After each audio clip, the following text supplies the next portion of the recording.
Sim, viu? Então, gente, ó, boa noite, sejam bem-vindos, né? Vamos voltar agora o nosso pensamento aqui, né?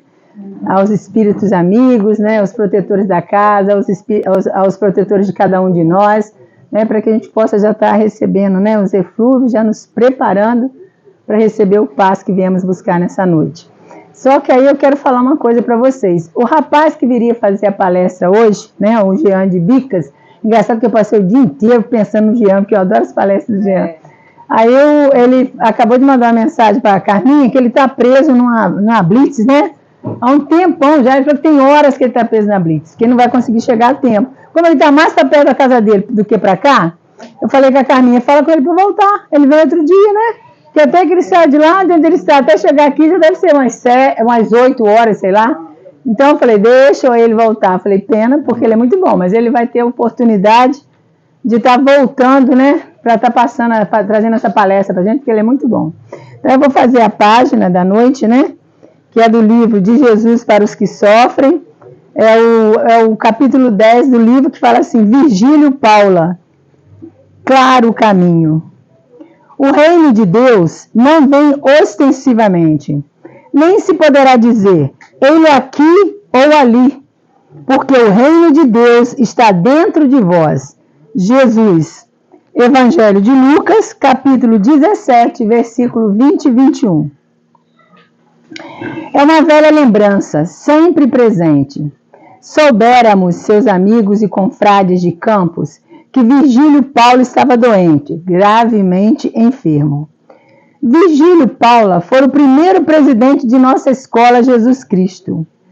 Em crescimento constante, desdobrando-se em diversas atividades e recebendo em seu seio crianças, jovens e velhos, todos elegemos a figura ímpar desse ancião bondoso e sábio para presidente de nossa instituição, quando adquiriu ela personalidade jurídica.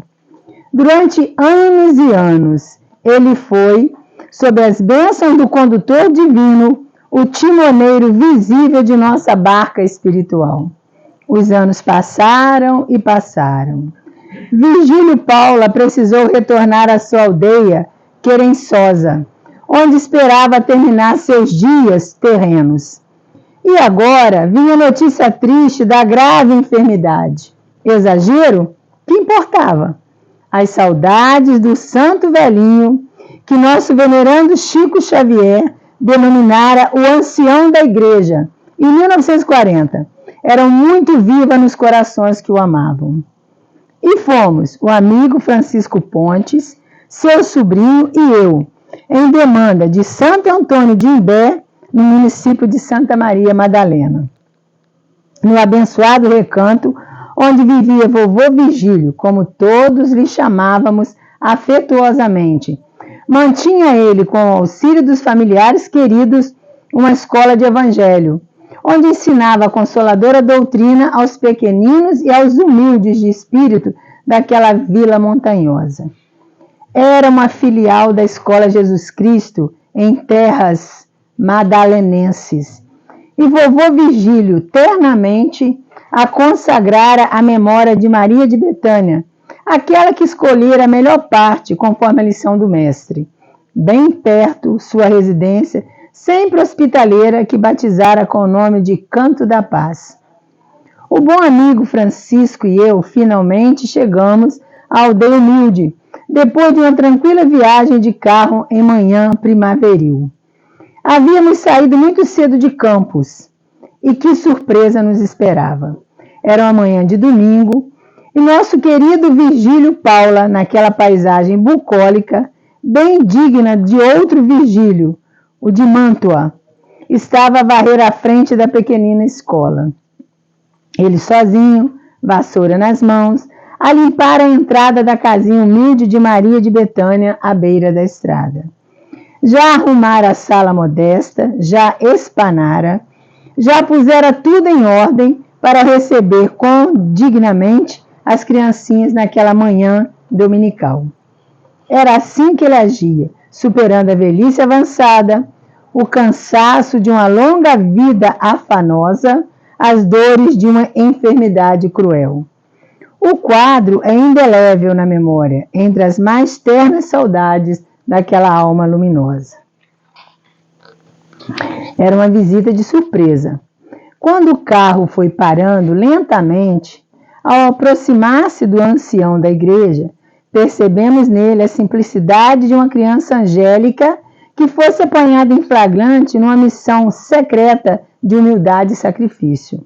Talvez não seja bem isso. Nem sei dizer bem o que aconteceu.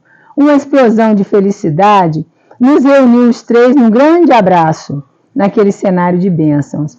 Foi uma felicidade misturada de sorrisos e lágrimas. Mas a lição comovedora ainda permanece na memória de minha alma, embora o vovô Virgílio, vestido de luz, missione hoje nos santuários do céu. Deixou exemplos e lições de valores e virtudes. Não se trata de panegírico. Os grandes e generosos espíritos não se dedignam de pisar em nosso mundo, em missões de beleza espiritual. Bem o sabemos. Assim foi o nosso Virgílio. Não apenas pregou bem, viveu muito mais que o pregou. Essa valorosa e iluminada Marcelle Auclair já observou muito inteligentemente a inoperância de pregar aos outros quaisquer verdades, se não a pregarmos primeiros por nossos atos. É certo que sabemos disso. Reflitamos, porém, na excelência de sua lógica. Qual foi o obeso que algum dia conseguiu persuadir alguém da eficácia de um regime para emagrecer? Pode falar à vontade. Sua figura e a balança estarão sempre a desmenti-lo. Não importunemos os que nos cercam com nossos sermões. Temos melhor coisas a fazer, temos que dar o exemplo. Este é o claro caminho de Marcelle Auclair. Caminho para alcançar íntimos e verdadeiros valores, tanto quanto para nos libertarmos do mal, escondido ou saliente, que ainda trazemos dentro de nós. Porque se o Senhor nos assegurou que o reino de Deus não está aqui, nem ali, nem acolá, mas dentro de nós mesmos, igualmente é justo recordar que o mal está dentro de nós. Porque do coração procedem os maus pensamentos, mortes, adultérios, prostituição, furtos, falsos testemunhos e blasfêmias. São estas coisas que contaminam o homem. Evangelho de Mateus, capítulo 15, versículo 19 a 20.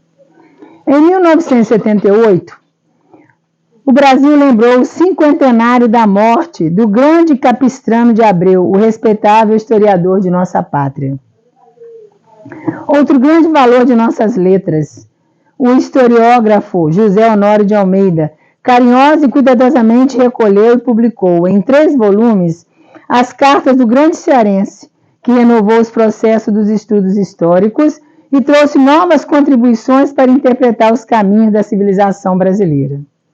São de Capistrano estas palavras escritas a Luiz Sombra, em 1910.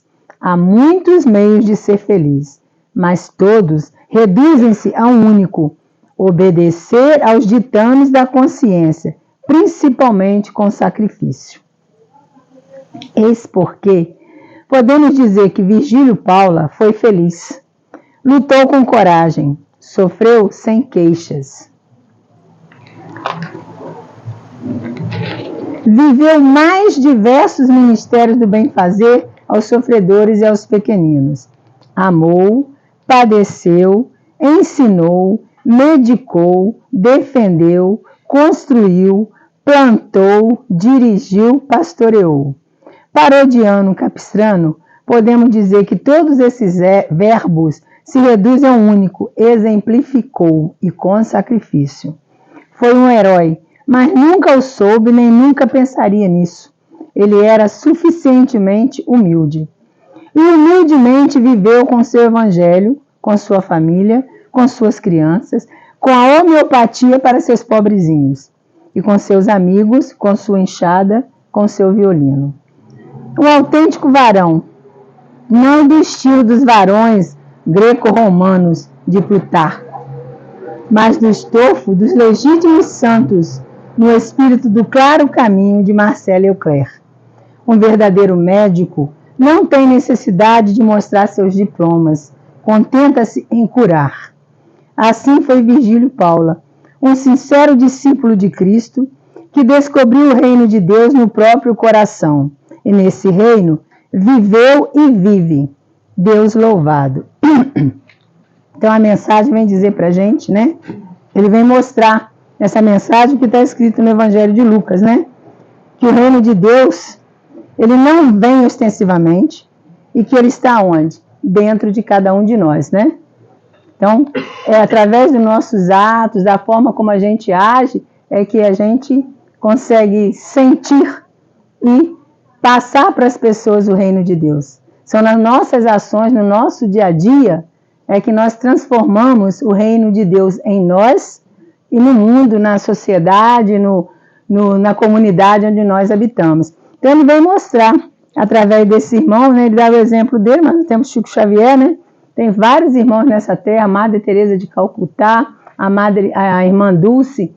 Quantos espíritos na terra que vieram e auxiliaram de forma humilde, sem ostentar nada, sem exigir nada, simplesmente levando para aqueles necessitados palavras de carinho, medicação, o Evangelho do Cristo, para que aquelas pessoas também tomassem conhecimento e encontrassem, através do Evangelho, a força necessária para seguir caminhando, né? Então é isso que ele vem mostrar para a gente, que a gente tem que buscar, e que cada um de nós podemos fazer isso, né? Ninguém aqui vai querer ser, né? Ou de repente até pode se transformar um dia, numa Madre Teresa de Calcutá, numa irmã Dulce, mas cada um de nós somos capazes de levar para um irmão de caminhada, onde moramos, ou próximo de onde moramos, uma palavra amiga, né? Um conforto, um abraço, no momento que aquele irmão está passando por uma necessidade, está passando por um sofrimento. Então, todos nós podemos buscar. E é através dessa busca é que nós encontramos a nossa paz interior. Eu falo sempre, né? Às vezes eu falo assim, eu me cito como exemplo assim, porque eu tenho feito uma busca para Sandra Mara. Então, assim, eu vejo muita gente falar, na escola onde eu trabalho, eu estou assim, abobada com a quantidade de pessoas que tem que tomar remédio para dormir. Até professor. Eu falo, engraçado, eu não preciso disso. Chegou meu horário, eu faço minha oração, deito na cama, desmaio, só acordo no outro dia, 5 horas, 4h30 da manhã. Não tem esse problema de que não consigo dormir, porque eu tô ansiosa, eu tô depressiva. Eu não sei, eu acho que eu não tenho tempo de pensar nisso, né? É tanta coisa para fazer que você não para pensar assim, eu tô com ansiedade, eu tô com depressão, eu não sei, né? Isso aí, eu sei que tem gente com problemas seríssimos. Mas eu vejo também, hoje lidando com... Fala que Deus coloca a gente no lugar porque tem que colocar. Mas eu observo, talvez eu esteja errado, se eu tiver, peço que vocês me perdoem, mas o que eu vejo, às vezes, tem muitas pessoas que vêm aqui conversar com o Orion. Tem pessoas que só vivenciam o seu problema. Por mais que você fale com ele, fulano, eu aprendi com o Jerônimo uma coisa, a gente tem que respeitar a dor de todo mundo, né? Mesmo que seja a minha unha que eu arranquei. Quer dizer, cada um tem a sua forma de sentir a dor. Só que eu só não posso pensar que a minha dor é maior do que a do meu irmão.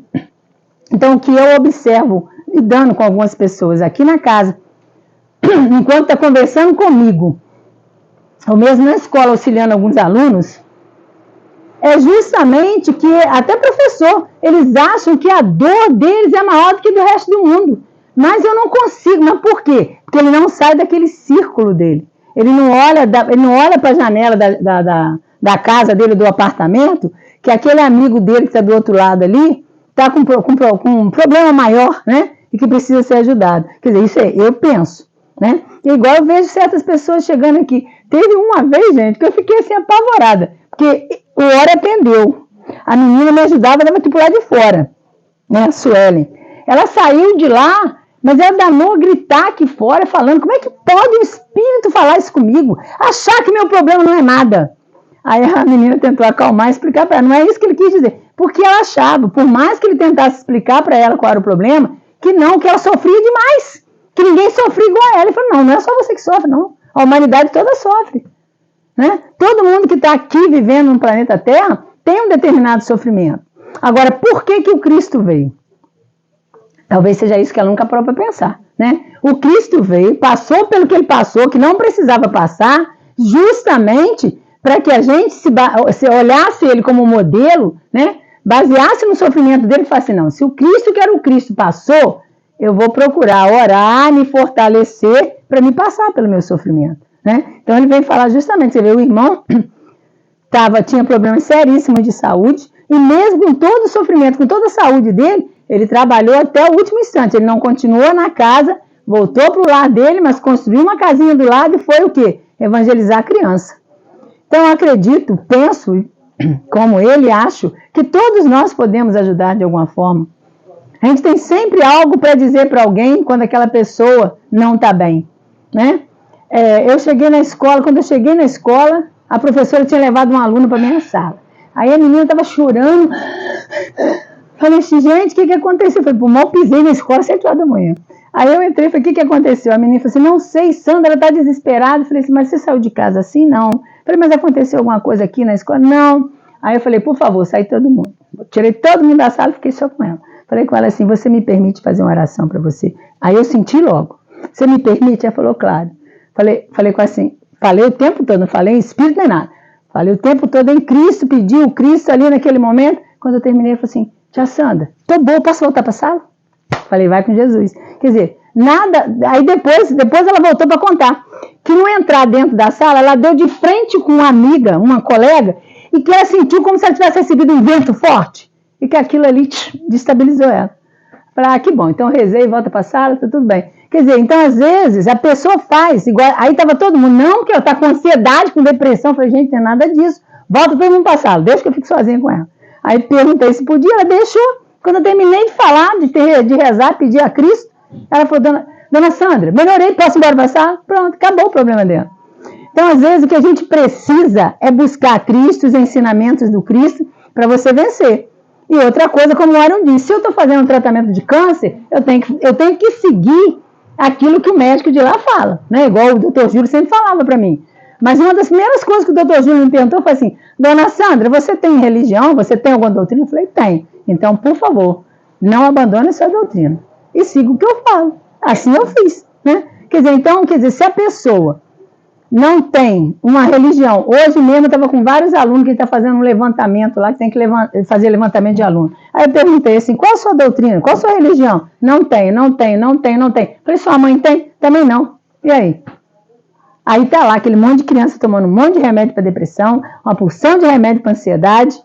Falei, gente, é tão fácil curar isso, né? Numa sala de 20 alunos, somente 3 disseram para mim que frequenta.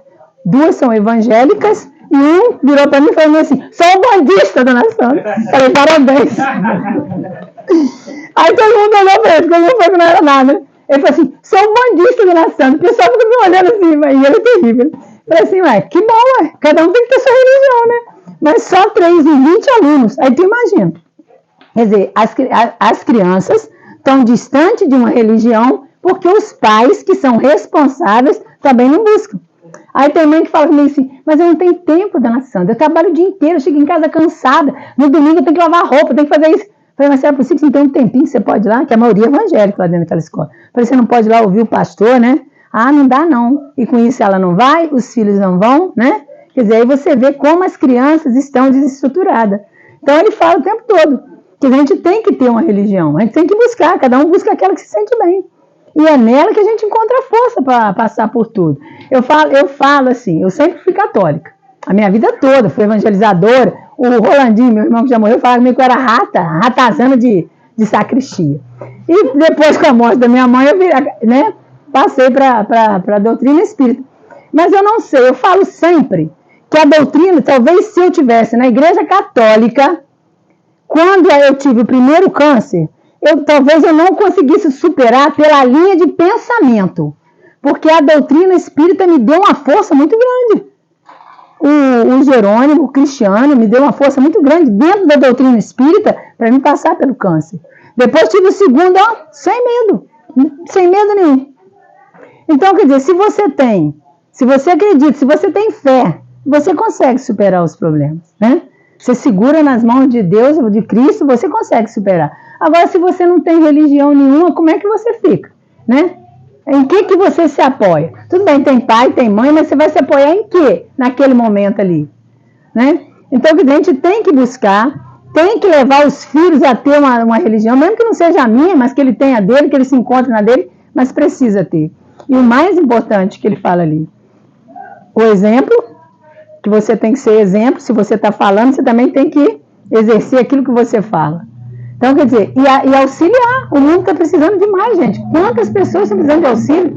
De todo tipo de auxílio. Não é só material. Às vezes é um abraço, uma palavra amiga, né? Um conforto. Então, a gente tem que buscar fazer isso. Não é isso que a gente está buscando? Não é isso que Cristo trouxe para a gente? Então, a gente tem que fazer a parte da gente nesse sentido. Então, que a gente possa estar buscando no dia a dia vivenciar isso e passar isso para as pessoas. O meu pai, gente, era uma pessoa assim, o Alan aqui, quem é mais velho que conviveu sabe. O meu pai era uma pessoa boa, mas sabe qual era o ditado dele pra gente? Mais tarde eu fui entender que o ditado dele era errado. Ele falava pra gente assim, faz o que eu mando e não o que eu faço. Quer dizer, isso é exemplo?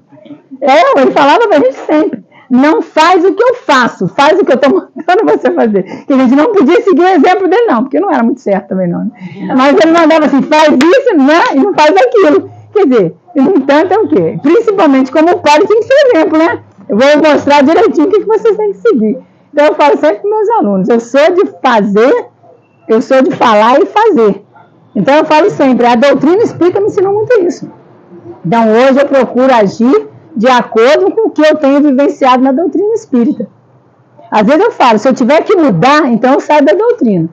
Né? Se eu achar que não está certo, eu prefiro sair. Mas a gente sabe que está certo. Porque a doutrina, ela segue o quê? Os ensinamentos do Cristo, né? E depois o que o Consolador trouxe para a gente, que é a própria doutrina espírita. Tem o Evangelho do Cristo e os ensinamentos. Então, assim, a gente tem que ser exemplo. Então, eu falo sempre para meus alunos, falo assim, podem me seguir que vocês vão se dar muito bem no futuro. E tem que ser assim, né? Mas é isso, gente. Eu vou ler uma poesia que eu vi aqui, que eu achei muito bonita, para a gente fazer a oração. A poesia diz assim, é de psicografia de Chico Xavier. É um soneto. Viajante do mundo, para e pensa, assinalando os dons que Deus te empresta. A natureza a derramar-se em festa, a visão, a beleza, o sonho, a crença. Ergue-te ao sol do amor, caminha incensa, de paz constante e de alegria honesta. O trecho da jornada que te resta, procurando servir sem recompensa. Segue fazendo bem por onde fores, esquecendo nos trilhos redentores, charcos e penas, sombras e penares, porque um dia, ante o tempo que te espreita, receberás os frutos da colheita na espécie de semente que plantares. Não é bonito? Eu vi isso hoje, achei lindo. E engraçado que a minha mãe falava isso para mim, Sandra Mara, que eu tinha uma irmã meio rebelde. Aí um dia ela falou para minha irmã assim, ela comentando sobre mim. Aí a mãe virou para ela e falou com ela assim, olha, na vida é assim. Se você planta tempestade, você vai colher tempestade. Se você planta brisa, você vai colher brisa. Então, se a sua irmã colhe brisa, é porque ela não planta tempestade. Quer dizer, lá atrás, né? Eu nunca me esqueci desses ensinamentos da minha mãe. Então, quer dizer, a gente na vida tem que buscar fazer o melhor, né? Na vida da gente e seguir. Para que a gente possa estar buscando o melhor no futuro. Eu falo, às vezes, possível, você vem falar comigo assim, assim, porque tem dias, sabe assim, eu não sei se os irmãozinhos doentes que querem me perturbar, me tirar do meu equilíbrio. Eu falo, aí às vezes eu estou chorando muito e por que você não foi, Silvinha? Eu estou muito preocupada. Será que eu estou fazendo a coisa certa? Será que eu estou agindo certo na casa espírita? Sandra, se você não agir certo, a espiritualidade vai vir e vai falar, ó, não segue esse caminho, segue aquele que você está fazendo errado. Mas é preocupante, né? Ainda mais assim, quando você é responsável por uma casa de caridade, né? Onde várias pessoas lá dentro confia em todos os irmãos que trabalham aqui e confiam no Orion, né? Tem muitos irmãos fora dos dias de trabalho que vêm buscar o Orion, que às vezes vêm buscar o Orion e falam assim, eu preciso tomar uma decisão na minha vida, eu quero que você me oriente. Quer dizer, é muita responsabilidade. Graças a Deus que nunca aconteceu nada que prejudicasse ninguém. Mas você fica preocupado, né? Então, quer dizer, a gente tem que buscar muito, eu falo falando por mim, tem que buscar muito, tem que orar muito e sempre prestar atenção, eu tenho sempre que me vigiar nas minhas atitudes, com as pessoas que lidam comigo, né? Que eu falo que você tem que ser exemplo. Você não pode fazer uma coisa, eu não posso agir de uma forma dentro da casa espírita e agir fora da casa espírita de outro jeito. Então, quer dizer, a gente tem que buscar prestar atenção nisso tudo, né? Então, que Jesus permaneça conosco. Então, vamos voltar ao nosso pensamento agora nesse momento, né? Agradecer a espiritualidade de luz, pedir que proteja o Jean, né? Porque se ele não chegou hoje, porque não era o momento, então tudo tem um porquê. Então, que ele possa estar voltando por lá dele, protegido e auxiliado pela espiritualidade amiga, e que Jesus permaneça conosco nesse momento, os benfeitores espirituais de cada um, o nosso Pai Maior, a nossa Mãe Maria, os benfeitores desta casa de caridade. Que possamos continuar sentindo essa serenidade, essa paz, essa brisa nos envolvendo, nos preparando para que possamos receber o que viemos buscar, para que a gente possa sair daqui melhor do que adentramos nessa noite, que possamos voltar para casa fortalecidos, levando para os nossos entes queridos que lá ficaram toda a serenidade, toda a paz, todos os ensinamentos que foram deixados para nós nesta noite. Divino Mestre Jesus, Pai amado, benfeitores espirituais que nos auxiliam, Mãe querida, a todos vós nós agradecemos, Senhor, por essa sexta-feira, por essa semana que se finda, Senhor, por toda a proteção, para que possamos continuar envolvidos na vossa luz, que essa semana tenha sido uma semana de aprendizado, Senhor, de crescimento. Que a partir desse dia, de hoje, nos tornemos espíritos melhores do que fomos há uma semana atrás. Que a vossa luz, Senhor Jesus, permaneça sobre todos nós, trazendo para nós a saúde física e espiritual, nos auxiliando na busca do nosso crescimento, do nosso melhoramento, Mestre, que é a missão, é porque viemos para esta terra, para essa escola abençoada, para buscar a nossa transformação. Que a vossa luz, Senhor Jesus, permaneça sobre o coração de cada um de nós, que possamos encontrar em Ti nesse momento, Senhor, o que viemos buscar.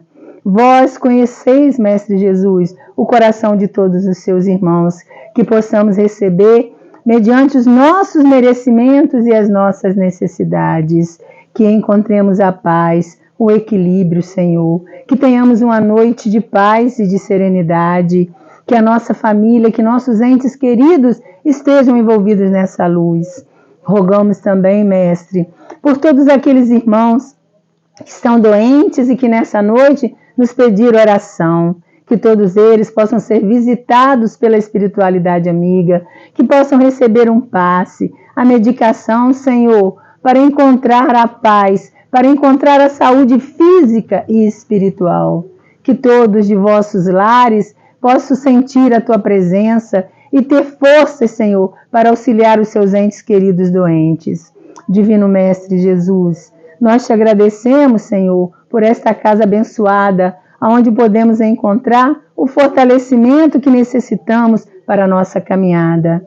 Agradecemos a presença dos benfeitores amigos de cada um de nós e desta casa, que possam permanecer conosco, nos auxiliando, Senhor, que não desistam de nós em momento algum, para que possamos buscar sempre o nosso crescimento e o nosso melhoramento espiritual.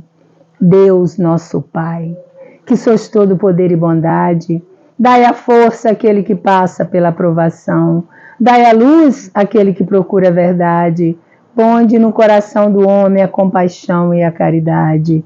Deus, dai ao viajor a estrela guia, ao aflito a consolação, ao doente o repouso.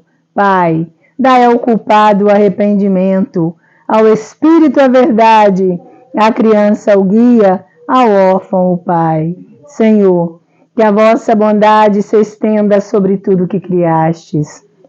Piedade, Senhor, para aqueles que não vos conhecem. Esperança para aqueles que sofrem. Que a vossa bondade permita aos espíritos consoladores derramarem por toda parte a paz, a esperança e a fé. Deus, um raio, uma faísca do vosso amor pode abrasar a terra.